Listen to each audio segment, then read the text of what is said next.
So thanks for coming to this CBI. I want to talk to you today a little bit about judicial decision-making. And when I do so, I'm in the process of thinking about judicial decision-making. So what you're going to get is the way that I see the world now, given how my thought process has evolved. I hope and expect that my views will change over time as I learn more about judges. So what I want to give you here is a review, my kind of particular take on of a review on the literature. Oh, turn the mic on. Wait till it turns green. Okay, I want to give you a review, or my take on a review of the literature on judicial decision-making, both in the law and in the political science literature and the economics literature. And so this, I'm going to provide with a little historical background. Then I'm going to talk about some recent results that I think are interesting. The literature on judicial decision-making is vast, so I'm going to pick and choose. But I'm going to pick and choose based upon things that I think are interesting and that I hope you find interesting. And at the end, and I think this is the big contribution of this talk, is to present a slightly different agenda on how we ought to be thinking about judges in judicial decision-making. In fact, I'm going to probably conclude, I know I'm going to conclude this talk by talking about how we should spend less time thinking about judges and how they make decisions. So let's get started. So, despite what I just said, let me start out by saying I'm not going to argue that decision-making is not important. I'm just going to argue that there might be other things that are bigger. So, let's provide some context, right? You come into law school, we immediately start showing you cases, and you start reading opinions, and you start thinking about how important it is that the judge said this or that. But we don't spend a lot of time talking about the background in front of which judges are acting out their scenes. And the reason is we just think you must have learned this in high school civics class, right? But sometimes it's helpful to remember what's going on. We have a system where we have a legislature, and the legislature makes statutes. Sometimes agencies flesh out those statutes a little bit. That's one big source of lawmaking that we see. But as it turns out, we also have this interesting system where we give people contract rights, and individuals can make contracts. Companies can make contracts, and that can set rules for behavior as well. And both of those things are in the background as judges are making decisions. So, for example, if you and I write a contract and it comes before a judge, as long as our contract is not to trade heroin or to murder somebody, courts will just say, "Fine, you wrote the contract. I'm going to enforce that contract." Right? The judge doesn't make a new contract unless there's a really good reason to do so. Same thing goes with statutes. So that's the background against which judges are doing things. And what are they doing? Once they get a statute, once they get a contract, they interpret ambiguity. They sometimes fill gaps when the contract doesn't say anything about something. And there's kind of a parallel path on both these things. So, for example, when judges see a statute, they'll look to see if it's ambiguous or conflicts with other statute, and then they try to resolve that ambiguity or dispute. Sometimes they fill gaps. If they fill gaps, in some sense ex ante, they will call this the common law, and sometimes they do it ex post, where, like, the best example of this is antitrust law, right? Antitrust, the Sherman Act says very little, and then courts basically fill in the rest. So that's another example where they do that. But there's a very similar approach they take with respect to statute, which I like to think is private lawmaking between parties. So you have ambiguous contracts. Courts interpret that. Sometimes the contract doesn't say anything, and so then courts come in and they do gap filling. And again, like with common law and with federal common law, they sometimes do it ex ante. So ex ante, they might set a default rule. So good faith in contracts, that's just written in there. Right? Sometimes they'll do it ex post, where there's actually a section of the contract, nobody covered this particular scenario. Anybody that's taken my law and economics class knows my favorite example is a hurricane hitting Chicago. The contract didn't talk about it. Well, what should a court do? Right? And that's ex post gap filling. But that's kind of what courts do.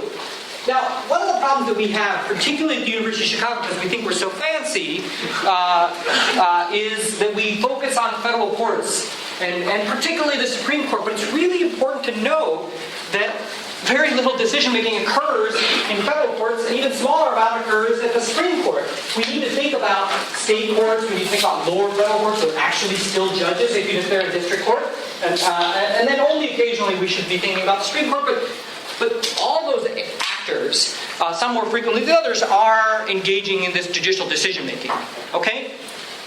So that's just that judges are important, and the literature is really taking that seriously. Obviously, the legal literature is obsessed with this.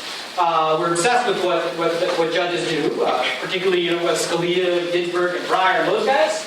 But as it turns out, other literatures, social sciences, are also interested. The political science has been interested for a long time. And they've been just much more systematic than us. We talk very qualitatively about what judges do until recently, but historically, it's been the political sciences that have been super quantitative about what is it that judges are doing. Like us, though, they share this obsession with the Supreme Court. It's cult of personality. They join that cult with us. But slowly, where economists and law, inspired mainly by law and economics folks, are also thinking about this sort of thing. Again, along the lines the political scientists are. But the nice thing about law and economics is not only they're bringing in the economics, but a lot of them have access to legal theory, so they can kind of merge the two literatures nicely. Okay. So if you read that literature, I think you basically get three broad models, and I'm gonna go into the models a little bit more detail historically in just a second. But you should think about three basic models of what judges do. I love the fact that there's a screen up there because I'm talking over here and you're like craning your neck to look up there. We should revisit the placing of those monitors. Three models. One model is the political model. Okay, and this is when you talk to legal realists, when you talk to crits who are now much more rare than they used to be, and that's in law. And if you talk to what are attitudinalists, and I'll explain these guys in a second. In political science, they argue that judges are political, and that kind of the caricature is all that you need to know about a judge is whether she stamps R or stamps D. You know what I mean by that, right? Republican or Democrat. And it's kind of fun to say, like, oh yeah, they're just political, that's all they do. You just even know, that's a Bush appointee here, that's a Reagan appointee here, that's a Clinton appointee, or Obama appointee.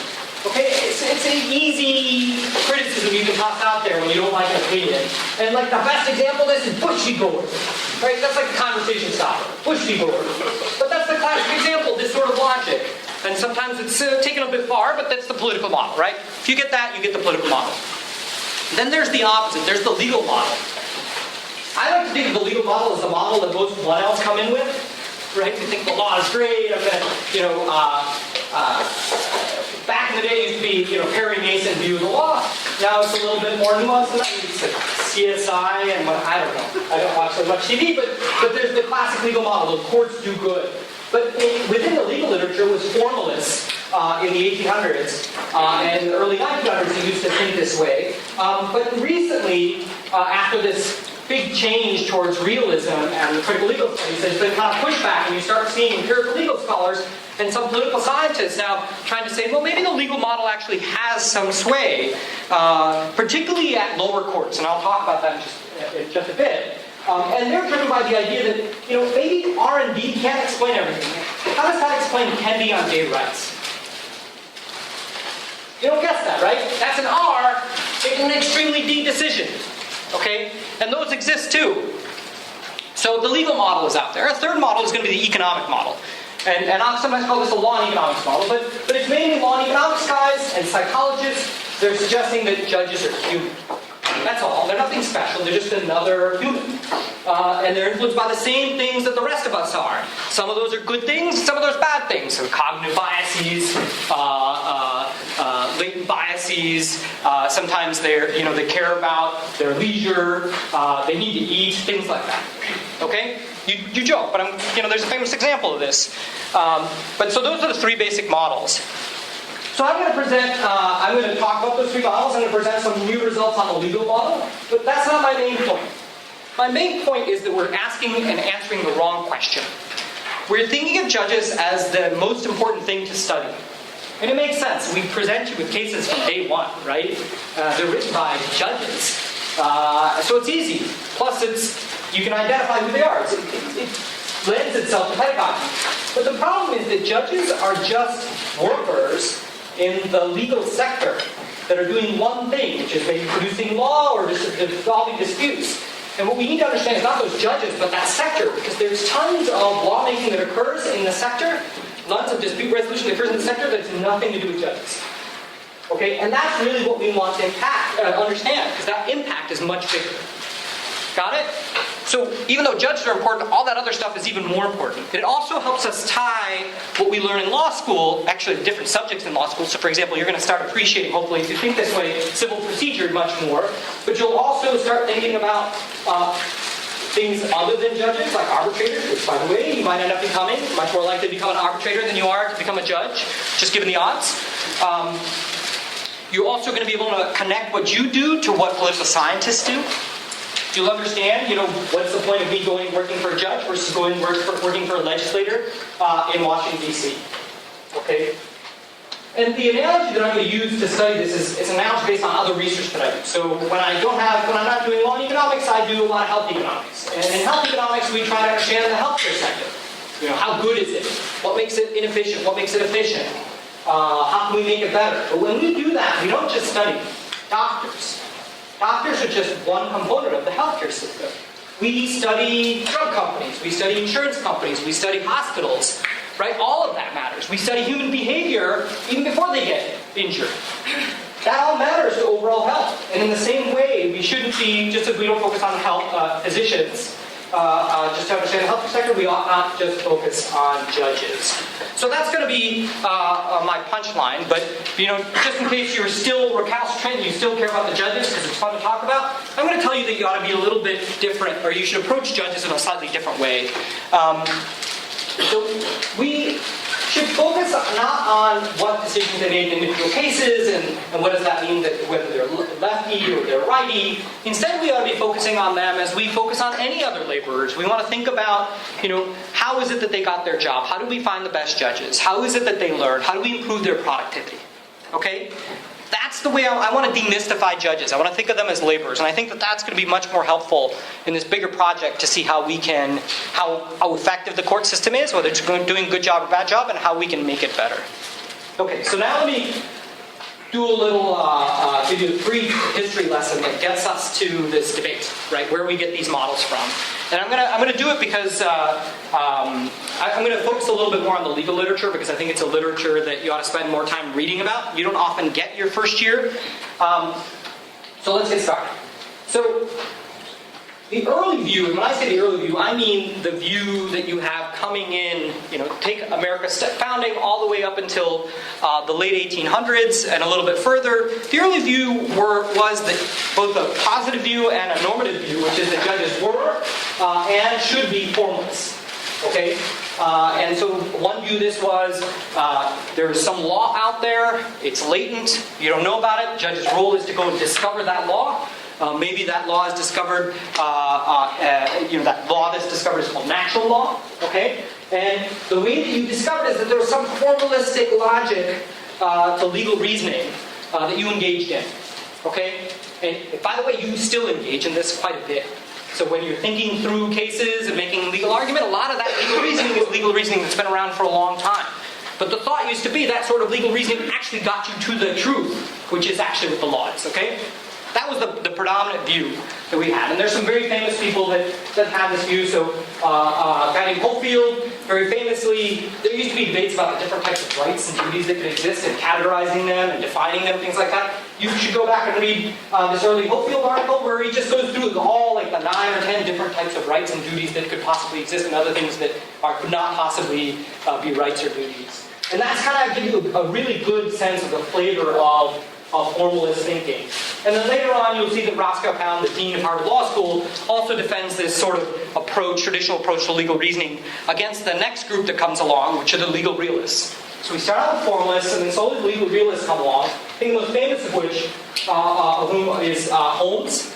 So in the late 1800s, and then obviously you hear about him a little bit later in Lochner, but comes along and says, look, again, we're conflating a little bit the positive and the normative, but says that judges should do and should choose laws, decisions based upon policy. But the only thing he asks is for them to be transparent about that. Because he thinks it's okay that they do that. All right? And then there's a whole bunch of individuals that go on and expound on this. So I think one of the most famous is going to be Carl Llewellyn, who famously debated Roscoe Pound about realism in the 1930s. Another one is Felix Cohen.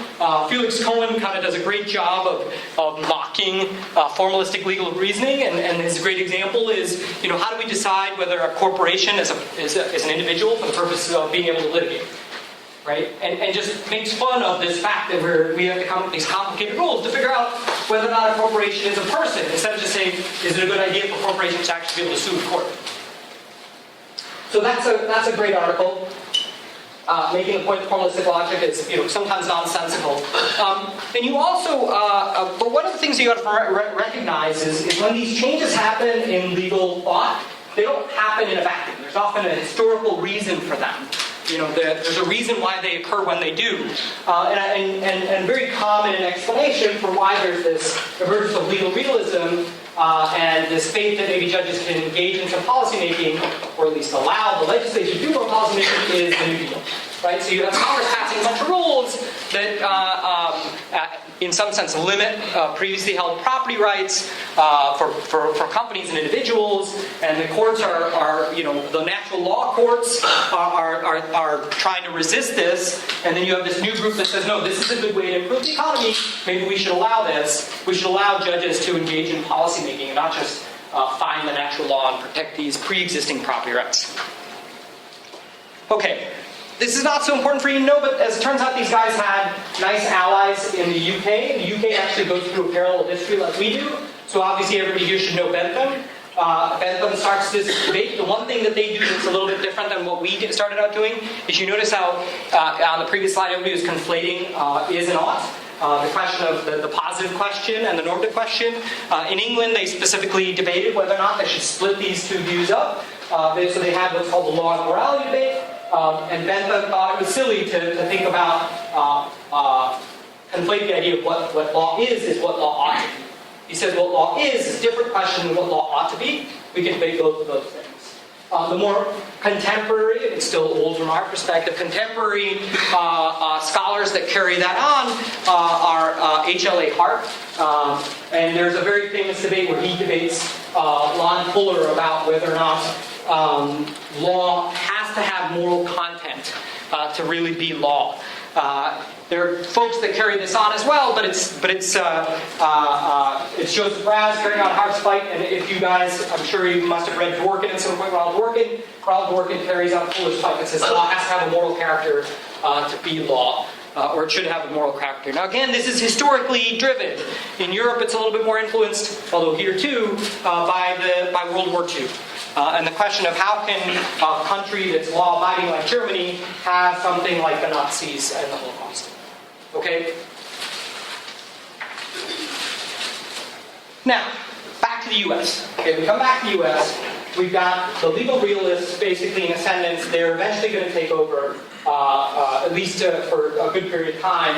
And some of these realists are going to turn to social sciences, and this is where we're slowly going to be talking about the topic for today. Some of them come to social sciences. Social sciences determine what the best laws are. Kind of an early example of somebody that turns to social sciences is Hale. Hale talks, explicitly talks about whether or not you ought to use economics in deciding what are good laws. As he turns out, he's an early progressive who says, yeah, we should turn to economics, but it's important to understand from economics that markets can't exist without laws, and that when we're making these laws, it's not all about efficiency, it's also about distribution. That'll change a little bit later in the law economics movement, but you have some guys turning to social sciences. You also have some people turning to psychology, not just economics. But there's a separate wing that emerges that appeals to other theories. So there's Marxists, folks that have engaged in democratic reform, deconstructionism, and modern political legal theory, critical theory.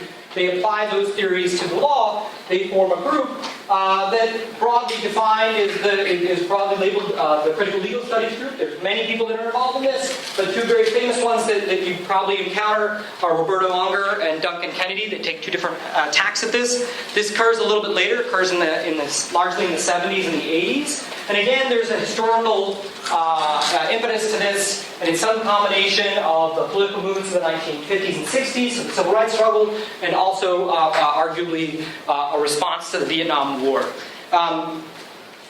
So these guys are pushing towards kind of expanding the political model. And you see guys from CLS, not so much the law and economics movement as much, which I'll talk about in the next slide, but partly response to CLS and partly response to behavioral research that's emerging. You see modern legal scholars also now pushing, or formally pushing the political model. Which I told you about, right? So everybody see this trend. You start out with formalists, you go to realists. Realists open up this thinking about what it is that judges are doing. They're engaging in policy making, and then all of a sudden it seems possible to propose a political model. And the fact that you have some of these law and economics guys thinking about economics and policy, and you see these critical legal studies guys questioning what judges are actually doing, and just saying they're just acting out their own political power preferences. To simplify, that leads naturally to the ascendancy of this political model of judging in the legal literature. Now, law and economics, although it starts out as realism, ends up in a slightly different place. So everybody knows about Coase, right? And he's showing the relationship between rights allocations and efficiency. Okay, but again, this is part of the, what policy should judges be making? And his answer is, if transaction costs are zero, it doesn't matter. If transaction costs are positive, it matters. And so that's where Coase comes in. Now, notice the change between Hale and Coase. Hale concerned himself both with efficiency but also with distribution. Coase is only talking about efficiency. Folks like Posner carry that along. So Posner not only carries it along, but also makes this argument that in fact what courts are doing is actually efficient. So he has this hypothesis. It's very controversial in his very first version of the economic analysis of law, that the common law process, the decision-making in the common law process generated efficient rules. And that was true, remarkably, even though judges, remember, the common law was developed in the 1800s and earlier, right? And those guys were all thought of themselves, well, they might have called themselves formalists, but they were engaging in formalism. But he was coming along and saying, no, they were just doing this process that actually got you to efficient results.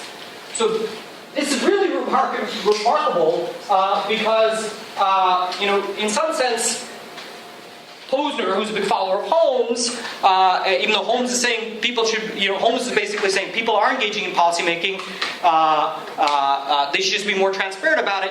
Posner is saying, yeah, and by the way, even when they weren't transparent, they were being efficient about it when they were engaging in policy. Okay? And some people attribute this kind of move back to efficiency as a response to perceived New Deal excesses. I think this is one of the reasons why a lot of people think that law and economics is quite conservative. It doesn't have to be. If you go back and look at Hale and you look at some of the more recent scholars like Ayers, it doesn't have to be conservative or progressive, but I think this group of folks, along with some people of public choice, came across as more conservative because in fact, they were responding to what they thought was over-regulation under the New Deal that just lingered in the post-war period. Okay? Now, all of this is quite controversial, the idea that common law is sufficient. Posner, in this discourse, also has this alternative model of decision-making, in which he says, look, let's not focus on judges as purely political actors, making choices based on politics or policy preferences.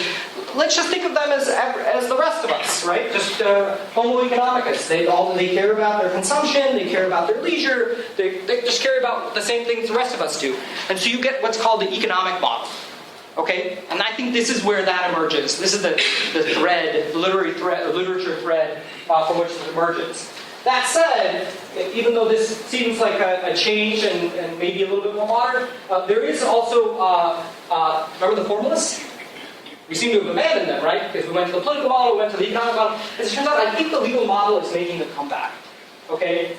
So there are some folks, obviously judges say this, so Harry Edwards, who was at the time, I think, the Chief Judge of the D.C. Circuit, when he said this, and obviously Chief Justice Roberts during his confirmation hearings, making the famous balls and strikes analogy or metaphor.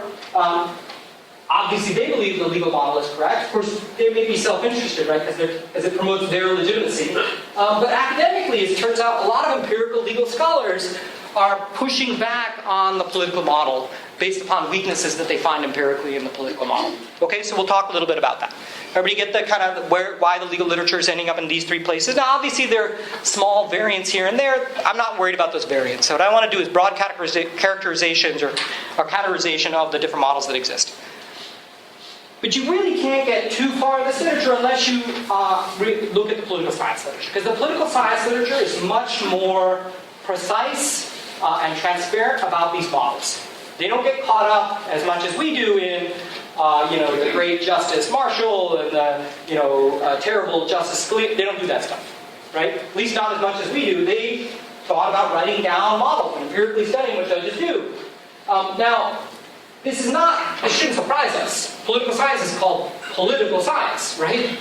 They study politics. They study how political institutions work. And historically we think of them as thinking about maybe legislatures and executives and things like that. But as it turns out, they've for a long time also been thinking about courts and judges. And I think the classic example for me has always been Condorcet, who's got his famous Condorcet jury theorem. Obviously that's not about judges, but it's about decision-making among a small group of people involved in a court situation.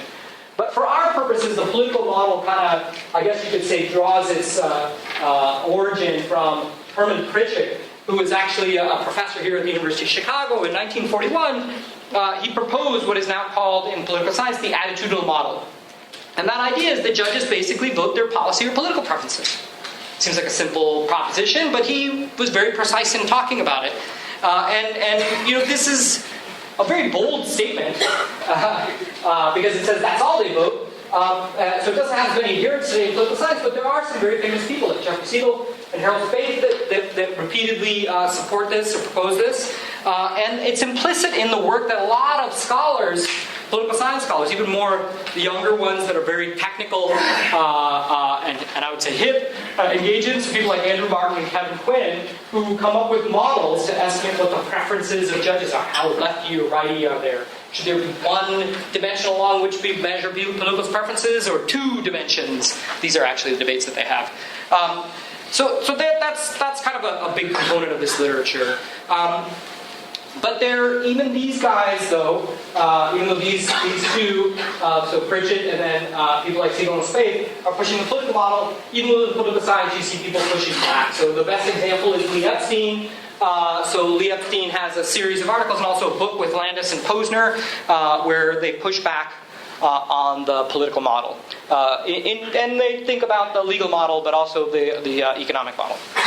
Okay, so let me tell you a little bit more. So enough about that history lesson, the literature review.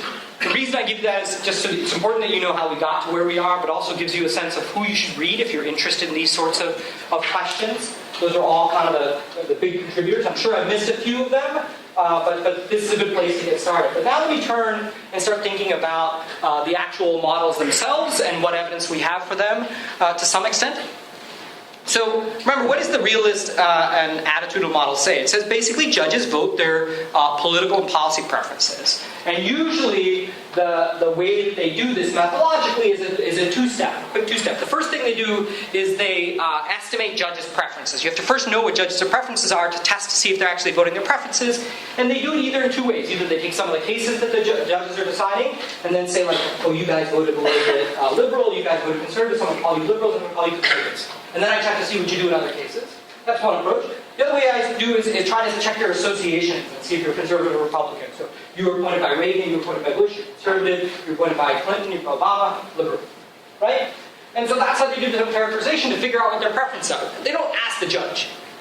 Obviously, because if the judge, they're like, are you really conservative? You say, no, I just believe in call golf strikes. Right? That's the logic. So you look at their behavior, get a sense of whether they're left or right, north or south, and then you check to see if that affects their behavior in subsequent cases. And then you report that.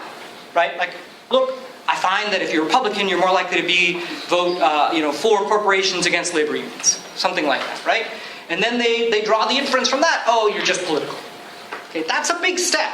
But that's what they do. And the pioneer of this, as I said, was Pritchett. And what he's done, this is really old, and you're not going to relate as much to these particular justices, but it gives you a sense of what the literature looks like for the next 50 years, is what he did is he went back to post-New Deal justice decisions over a short period of time, and he asked, first he said, look, he caricaturized the legal position. He said, look, if there's so many, if this is just about the law, not about politics, why are judges disagreeing so much? Why are there so many dissents? Right? If they should just agree, they're just discovering law. It's not like there's multiple ways to view the discovery. Either the gold is there or it's not there. So I'm discovering the law, and you should not have any dissents. But the fact that you have dissents means that you're not just engaging in process of discovery. And so he says, look, let's try to figure out where people write dissents, who joins the majority opinion, who joins the dissent, who writes with each other. And from that, he says, I can describe along a spectrum whether people are lefty or right. Okay, so you've got, this is again, post-New Deal, so Justice Hughes, Robertson, Reynolds on the conservative wing, and then you've got Black, Douglas, Murphy, Reed, Frankfurter, and Reed and Stone a little bit more to the center on the liberal wing. And so this is the kind of the template for how to do these sorts of studies. Now you track their preferences, and then you can see how do they vote in subsequent cases over the next few decades. Okay? Now, that continues for a long while. It gets more sophisticated, the way they estimate people's preferences, and then the outcomes. They look at search and seizure cases. You look at First Amendment cases, things like that. That operation gets repeated a ton of times. Death penalty case is another example where this occurs. We don't need to go over that. I think the big other innovation that occurs during this period is that you have evidence that comes out that says judges are not just political, but they're subject to peer effects. They become even more political when they hang out with others that are like them. And so the famous study is the initial one, although Sunsi does a few of these, one of them with Tom Miles, our new dean. Sunsi, Shade, and Elman do a study in 2004 that showed that judges not only vote their party, but because they're more likely to vote their party when they're hanging out with other people that are from their same party. What I mean by hanging out? I mean on the same panel. So for example, what they do is they categorize panels by whether or not you are sitting with, you're sitting with two Republicans, Republican Democrat, or two other Democrats, right? And you show that the Republican sitting with two Republicans well, first of all, you just show that a Republican is less likely, the Republican is black and the Democratic is white. For any given holding the panel composition constant, it's clearly the case that this is measures how liberal your vote is. If you're Democrat, you're more likely to vote liberal than if you're Republican, which is the black. Okay? But look, if you're a Republican sitting with two Republicans, you're less likely to vote liberal than if you're a Republican sitting with two Democrats. Meaning that as you sit with other people that are like you, you become more Republican. Conversely, if you're a Democrat, you're more likely to vote Democrat if you're sitting with two other Democrats than if you're sitting with two Republicans. Economists call this peer effects. Who I'm hanging out with influences what I do. Okay, it's a broad category. This is just one example of this. Okay? And so this caused a big splash in the literature. This was a big deal. There was these peer effects. But the interesting thing is it doesn't mean that people are political and that they become more political when they hang out in groups. There's an alternative explanation. And so there's this guy named Josh Fishman, who's a professor at Northwestern, who I think very compellingly said, this is not about people becoming super political in groups, group polarization, which is the spin that Sunstein wanted to put on. He just said it's just collegiality, dissent aversion. I'm hanging out with you guys. We hang out all the time. I don't want to say bad things about you and dissent. I want to avoid that. I will only do that in situations where I really disagree with you. Okay? So if you're hanging out with you're Republican, you're hanging out with two Democrats, you're going to be a little bit more Democratic. Just because you want to be nice to the other guys. But you don't have to be nice to the other guys when you're hanging out with Republicans. Because they agree with you. Right? Does that make sense? So he has a remarkable study in 2013 where he shows that this consistently explains group peer effects across a range of scenarios. So that, maybe judges are political, but there's a simpler explanation. They're just nice. Okay? And then there are some of us that say, are they really just political? I mean, it's surely that Democrat and Republican matter to some extent. I mean, it would be silly to say that they're absolutely non-political. But the question is, how political are they? Is that the first order driver of their decision making? And I have a standard statistic that's found out by folks that question this literature, and I think is very compelling. Is tons of legal cases are unanimous. Okay? It's a minority that have dissents, particularly at the appellate level. Even at the Supreme Court, there are 5-4 decisions, but it's not the majority that are 5-4 decisions. Okay? So that's one thing. And also on top of that, sometimes there's weird configurations that don't line up clearly with R&D. So that's the first thing. The other thing, this is a quote even from Sunstein from a popular opinion piece that he wrote, which is, this is... So Republican appointees have been found to have cast liberal votes in about 40% of cases, or 40% of the time. Democrats do that in 52% of the time. Okay, so clearly Democrats are doing more, but it's only a 12-point differential. Right? And I don't know what you're going to norm that by, whether it's the 40% of the Republicans vote or something else, but it's only 12%. Okay? So that's another argument that people make. Even if they're political, they're not that political. Okay? And even if you look at the 12%, maybe we shouldn't jump to the conclusion that they're political, right? So first of all, we can't distinguish between politics and policy. Am I voting liberal because I'm a Democrat, or am I voting liberal because I think that's the right policy decision? Maybe I made a policy decision and said, I'm going to be a Democrat. And then I got appointed. And the Democrat was just an indicator of my policy judgments, right? And policy judgments seem less bad than just crass political, I'm voting with my team. Okay? So voting with your team sounds like voting for, the Patriots, even though sorry, anybody here Patriots fans? Alright, so I'm just going to go ahead and insult you there. You look at Patriots and whether or not they think there was deflation of balls, and you look at that and compare that to non-Patriots fans, and you find a huge gap. That's seriously motivated reasoning by one party or the other. Right? And that's what we think of when we think about political decision-making. But maybe it was actually just policy. And you actually thought about it. You looked at the ball, the PSIs, and whatever that law was that people were debating for a few months, physics law. So that's an important thing to remember. And I think that people forget that often because they use this as a way to insult judges, as if they're just voting with their team, when in fact what is quite possible is that, the difference between Scalia and Ginsburg, who are very good friends, as it turns out, maybe the difference is they all both started out life thinking, I want to find the truth. But they just had different life experiences. And some of those life experiences, and they're random life experiences to some extent. Some of them led Scalia to be a little bit more conservative, and led Ginsburg to be a little bit more liberal. And they're both seeking the truth, but they just behave differently based on those experiences. It's not that either of them are acting in bad faith or just voting with their team. Right? So that's possible. It's also nice to, reconcile this with unanimous opinions, which is, as it turns out, there's some cases that are clear, and there's precedent. Maybe on those cases they vote precedent, and when we see them voting political, they're voting in situations where there is no political policy. They're voting in situations where the precedent is unclear. Where a judge has to make a decision. The law is not telling you the answer. What do you want them to do? Flip a coin? Ouija ball? No, you want them to appeal to their common sense, their policy judgments. And so in that sense, I'm not sure that it's a bad thing that they're making decision on policy. Right? It's not, one ought not interpret that as a negative attribute. It might be a good attribute. It's only when they do that excessively that we worry about it, maybe to some extent. So let me turn now, so that's the political model, and where kind of the literature stands, I think. Let's think a little bit about the legal model. I'm going to give you the strong version and the weak version. The strong version of the legal model, I think, is just as unbelievable, implausible as the strong version of the political model that Pritchett and Siegel and Spaeth have. And this is the idea that judges just follow the law.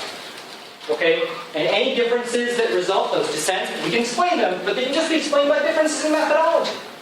And those are principal differences in methodology. Some of us are textualists and weight that very heavily. Some of us believe in drafters' intent, whether it's for contracts or statutes, and that's what we behave. But it's all about the differences in methodology and not about substantive disagreements about policy, right? It's a very strong view. A more modern view is that, no, judges are constrained by law. And to the extent that there's binding precedent, or where the contract is super clear, they're just gonna agree. But in situations where the precedent isn't there, or where the statute or the contract is not super clear, where you might see disagreement, those disagreement might map onto even policy disagreements, okay? Maybe even political disagreements. But the important thing is that law is a constraint, a real constraint on judges, okay? And in some sense, when you come into law school, I remember this. I was sitting in your seat some time ago, and I came in. I was very optimistic. I was like, law's great, America and justice. Over the course of the year, I hear these jokes about, oh, that's Scalia, or though that's Breyer, or whatever it happens to be, right? And then you become a little bit more jaded, and that happens more and more as you go along. You clerk, and you start, maybe you see a little bit more of this. But I kind of see that it's not in every case where you're going to be able to just impose your politics all the time, right? There's a reason why we taught you the law in 1L year.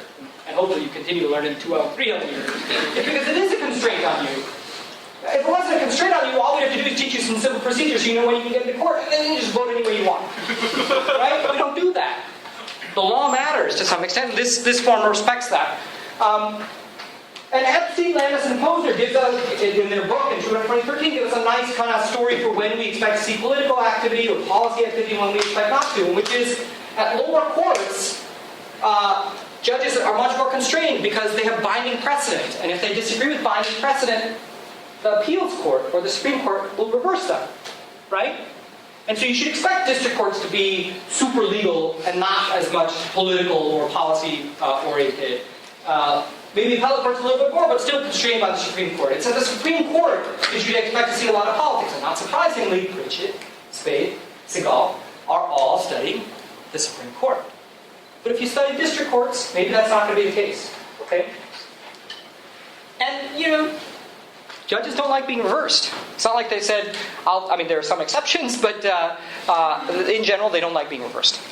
Okay, so that seems to enforce them. So I want to give you a little bit of data on the legal model. So this is, what I'm currently working on, but hopefully I'll follow my own advice in the next few slides. So Scott Baker is a professor at Washington University, and I have we're trying to figure out, an important component of the legal model is that judges follow precedent. Okay. And we wanted to see, do judges actually do that? And it's one thing to say people follow binding precedent. That's kind of almost like a vacuous statement, because if they don't, they get reversed. We wanted to see if judges follow persuasive precedent. So if another court says something that's of equal status, you listen to that other court, even though you don't have to. Right? If you're political, the answer is no, you do whatever you want to. But if you care about the law, you might even follow that other precedent, or at least be influenced by that. So what we did is we looked at about 1,000 sequences of appellate cases, and there are people in this room that have helped us do the research on this. But we looked at about 1,000 cases of sequences of appellate cases. So that's about, each sequence is on average about 4 cases long before there's a split. So we look at about 4,000 cases, but they're all part of these sequences that result in a circuit split. Okay, so for those of you that have done, law review type stuff, we use the splits for different reasons, right? When I was in law school, I used it to figure out where I could write a comment. But here we're trying to figure out, can we learn from circuit splits how much judges follow precedent? And our intuition, our insight, or our logic is very simple. It says if judges don't follow precedent, then it should be that if you're part of a sequence of cases answering a common legal question, you're like let's say the 4th person in that sequence, your decision should be independent of the decisions that come before you because they're not binding precedent, right? They're independent.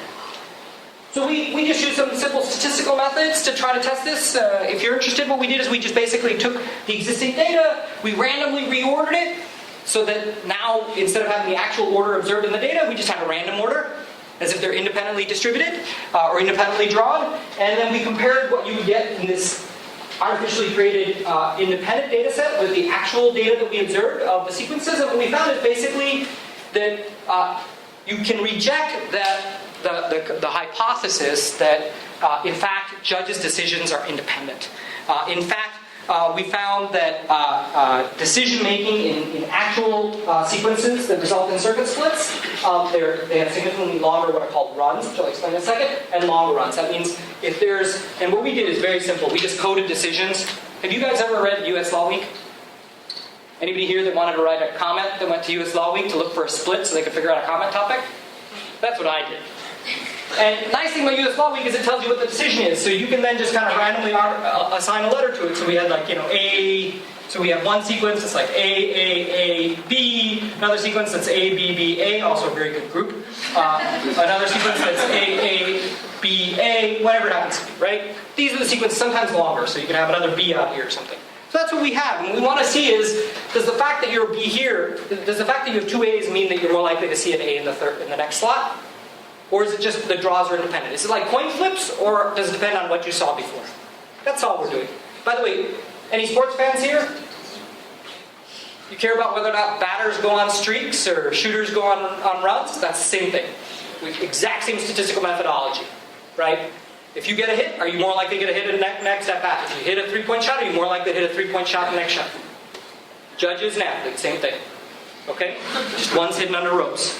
So we use the same methods and we found no, there actually are streaks. Unlike with sports, there are actually streaks, which suggests that in fact judges pay attention to the judges come before them.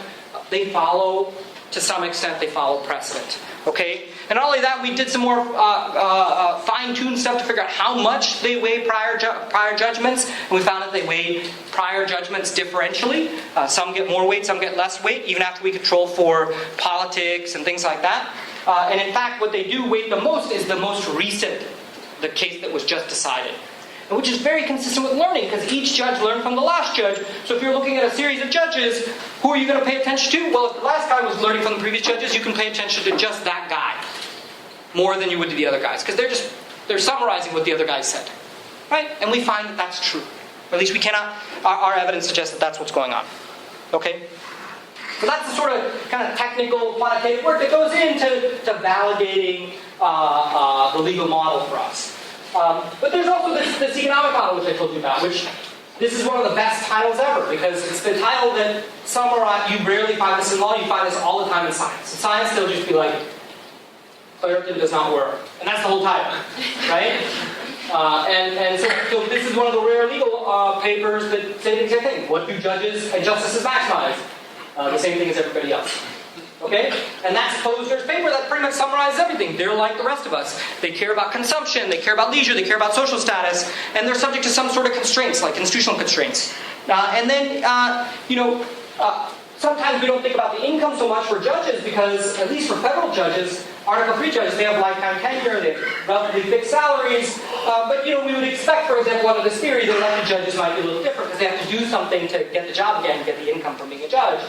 Right? That point remains to be tested, but there are nice testable predictions that come from this sort of model too, but there is some interesting papers that are related to this model. So Bert Wang has this really neat paper where he shows, just like human beings, time matters, right? If you've got a ton of time, if you've got very little time, you're going to write a paper, you're going to write a crappy paper, right? Better to write the paper 2 or 3 weeks ahead than the night before. Well, it turns out that's true for judges too.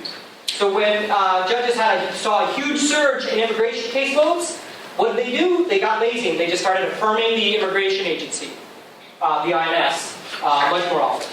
Okay? Just because their caseloads changed. Right? They weren't purely political, purely legal, because a pure legal person would be like, I gotta think through whether or not this person should actually get asylum. You wouldn't just say, oh, I gotta get through these cases, so affirm. By the way, tells you a little bit about gradient too, but let's not talk about that. But the other thing is that it's also not a purely political model, right? It's a political model that says that if you're just anti-immigration, you just vote the same. The caseload shouldn't matter to you, right? But it's not. His theory was it's easy to affirm the agency, and so that's what they did. Here's even a better one. Judges get hungry too. Okay, I'm just waiting for the sneakers commercial on this. So these two guys, Dan Figuera, Libab, and Avinam Pessoa, in 2011 looked at Israeli judges that were deciding parole cases and over the course of a day. And what's really neat about this is, what they realized is that during the course of the day you had 2 food breaks. And so what they did is they looked at grant rates for parole based on time of day as you got closer to the food break. You start out in the morning, you're doing well, you're really happy, you're giving people parole, hey, happy freedom. And then you get grumpy because you're hungry. Right? And your regret levels fall, and you get stickers. Boom. It literally is the Snickers commercial. Food matters, right? Judges are human. They're like the rest of us. Okay, so where do we go from here? I think we're looking at the wrong thing, right? We're looking at judges as if they're something special. They're not. They're just workers. And I think here we can take a cue from the healthcare sector. And obviously I'll tell you why I say the healthcare sector is because that's what I study when I'm not studying the legal sector, okay? So in the healthcare sector, we try to study how well is the sector working, how many lives is it saving, how much is it costing, things like that. Do like a cost-benefit analysis or welfare evaluation of the healthcare sector. But there are folks within that sector, within the healthcare literature, that behave a lot like we do when we're in the legal sector and we're talking about judges. There's a whole group of them that study physicians. And there's this project you should know about. It should scare you a little bit, I suppose. It's called the Dartmouth Project, started by a guy named Dr. John Wenberg at Dartmouth, that basically shows that different doctors will treat the same patient differently. Right? And if you believe that there's a proper diagnosis and there's a proper treatment, that shouldn't happen. Right? Two people with the exact same situation present themselves, post-AMI, post-heart attack, you should be seeing that everybody make the same decisions about whether or not I'm going to do thrombolytics or whether I'm going to do angioplasty, or if this is a serious case, I'm going to do a bypass. Okay? Or a graft. But you don't see that. You see a variation. You see variation within a city, within New Haven, within Boston, places that have really good medical facilities. Also Chicago. And more broadly, you see big variation geographically in what doctors do with the same set of cases. So this is a classic slide from the Dartmouth Atlas. Here's the United States, grouped into different what are called hospital referral regions. So these are markets for hospitals. Some are bigger out west because there are fewer hospitals. They become smaller around cities. But this is the rate of carotid revascularization among Medicare enrollees. The rate. So this is not by number of people, but the rate. And guys that have red have a high revascularization rates. The guys that are like tan have very low rates. But look at the variation that you see. And you might say, oh, I think this is just sorting, people that need a lot of revascularization show up in one part of the country rather than another. No, the red is splotchy all over the place. Right? It's uniformly distributed, but not in a way that you think that's the patient selection is causing this. So this freaks people out. They say, why aren't doctors doing all the right things? We've got literature that tells them what the right thing is to do. They're not doing it. And so, obviously they're not saying they're doing it for political reasons, like Republican doctors do one thing, like liberal doctors do another. They think it's, maybe you're educated or how old you are, some random stuff. But either way, from a medical perspective, they're arguing that it's arbitrary and wrong is the implicit message. Now, there's not a lot of evidence, however, that suggests that this variation is necessarily bad. Part of the reason is because doctors are already practicing flat-of-the-curve medicine, so incrementally doing more of what they're doing, even if it's the right thing, isn't getting you a lot more. That could be a reason. There's also growing evidence that, in fact, even if not only does not affect outcomes, but in fact, trying to reverse it won't help outcomes. And so the best paper on this is a friend of mine named Amitabh Chandra and Doug Steger at Dartmouth. And what they basically say is that, you got some docs, some cardiologists that are doing angioplasties and some that are doing thrombolytics, which is a medical intervention. So medical treatment as opposed to surgical treatment. And they've gotten really good through learning by doing at specialization at those two things. And then if you suddenly said actually thrombolytics is better than angioplasty, you can't turn to the guy that's doing angioplasty and say, start doing the medication, because he or she's not going to be good at it, right? And will probably do worse at doing thrombolytics than she would do doing more angioplasties. Got it?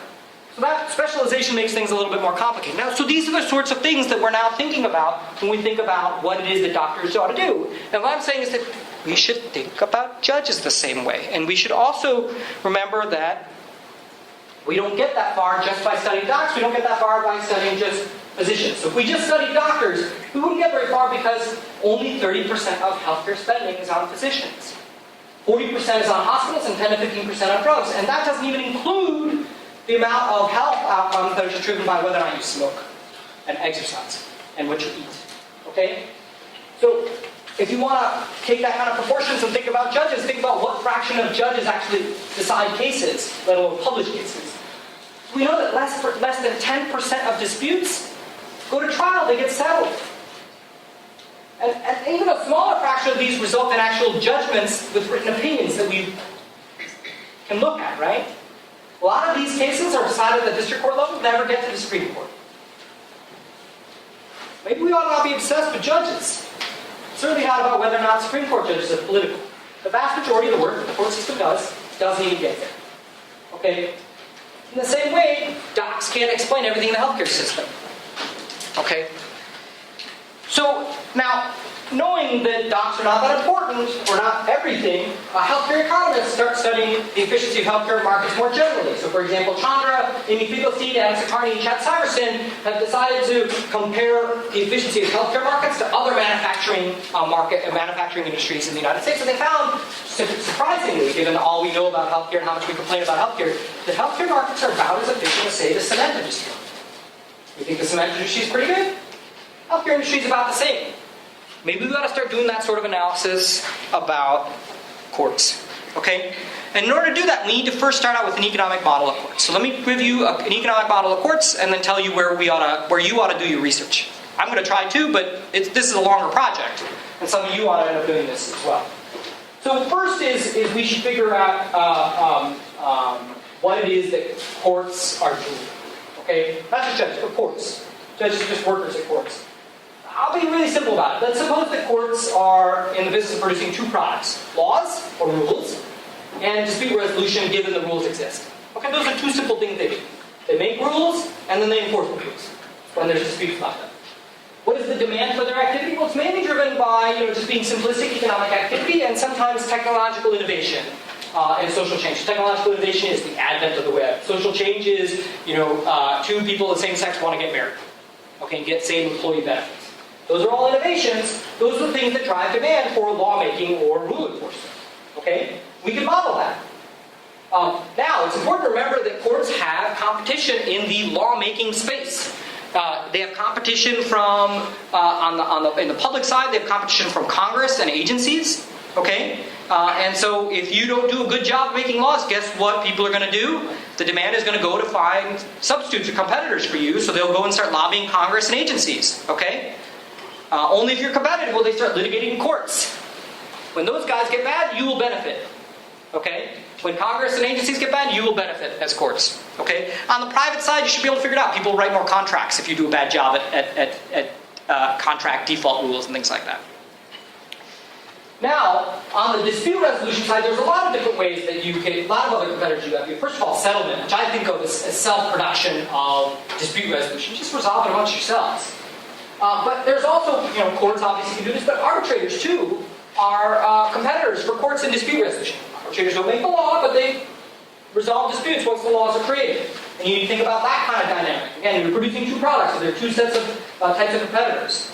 And then now that we're thinking in this way, we can start plugging in other aspects from law, other topics in law, other topics in political science. When we think about productivity of courts, that's how we should be thinking about procedure. Procedures, basically the means of production, the technology that courts use to get decisions, affects the productivity of judges, right?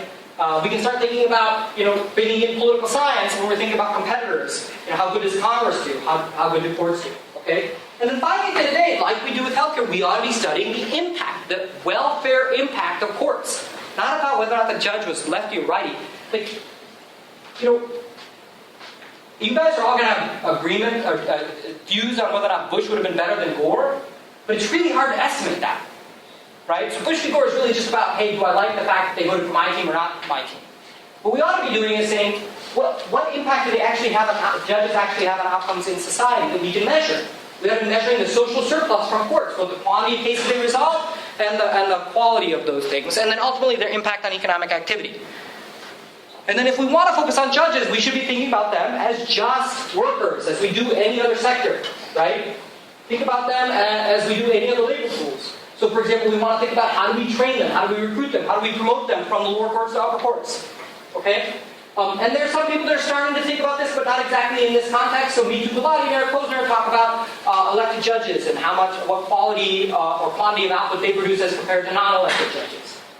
We should also be thinking about how judges learn, because ultimately that really matters. They need to learn, maybe from prior cases about what the law is or what good policy is. Maybe they need to learn from the set of cases out there, contracts that are out there, to figure out what are good default rules. We need to think about their learning.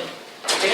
And then, again, we need to think about their impact on outcomes. Like when judges change what they do, how does that affect the outcome that are produced by courts? So I want, early on in my career, I thought about that, think about law as amenities, and just as we value amenities in cities, based on their impact on property values and wages, we ought to value laws that same way. And that also would allow us to value judges in some sense that same way.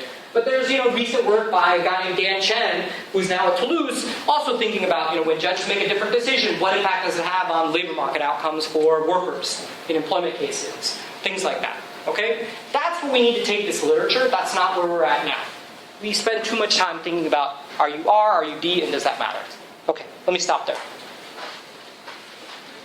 We have negative 30 seconds for questions. No, how long does this last till? It pretty much ends right now. Right now, okay. Well, I'll hang out for a little bit if you have questions. A really quick question, Yeah. but I want to make sure you get to class. Does your sequencing model, is there a way to control for whether judges are lazy there too? If someone else has already done the analysis, it's easier just to adopt that reasoning as opposed to caring about the I can't. value? No, I can't. But I can do simple things. So there's some interesting things that come out that are inconsistent with that laziness model, which is that you still have, just because there's a bunch of A's, you will often still see B's, even though it's easier just to go on with what happened before. You'll also see differences, but this is a really interesting result that I'm still exploring, is that Republicans are much, so I can condition on whether you're Republican or Democrat. Republicans I define as depending on which president appointed you, but basically find the Republicans don't vote with their party. They vote with the very first case. So once somebody decides, they just stick with that. They don't care if other Republicans have started saying B, they will still go with A if A came first. That's very interesting, right? And inconsistent with what we typically think of, vote with your party. Right? That's more of a Burkean type strategy. Interesting. Any other questions? So how about we save the questions? If you have any additional questions, why don't you come down and ask Professor Malani separately? But let's give him a round of applause.